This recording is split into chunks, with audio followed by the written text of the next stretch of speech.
রাজ্য রাজনীতিতে নক্ষত্র পতন।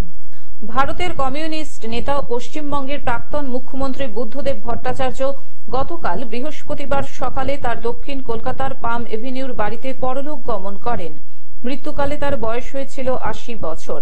মৃত্যুর খবর পেয়ে তার বাসভবনে গিয়েছিলেন মুখ্যমন্ত্রী মমতা বন্দ্যোপাধ্যায় সহ বহু রাজনৈতিক নেতা ও তার দলের শীর্ষ নেতারা। দীর্ঘদিন ধরে ফুসফুসে সংক্রমণজনিত সমস্যায় ভুগছিলেন তিনি। বাম রাজনীতিতে তিনি কার্যত আবেগেরও আরেক নাম। জ্যোতি বসুর পর বাংলার শাসনের হাল ধরেন বুদ্ধদেব ভট্টাচার্য। ২০০০ থেকে ২০১১ সাল পর্যন্ত তিনি বাংলার মুখ্যমন্ত্রী ছিলেন। ২০১১ ভোটে নির্বাচনী হার হয়। ১৯৪৪ সালের ১ মার্চ তার জন্ম। কবি সুকান্ত ভট্টাচার্য সম্পর্কে বুদ্ধদেব ভট্টাচার্যের কাকা। বাবা নেপালচন্দ্র ভট্টাচার্য সারস্বত লাইব্রেরির দায়িত্বে ছিলেন।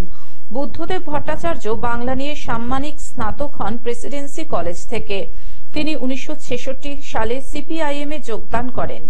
এরপর ১৯৬৮ সালে ডেমোক্রেটিক ইউথ ফেডারেশনের রাজ্য সম্পাদক নির্বাচিত হন।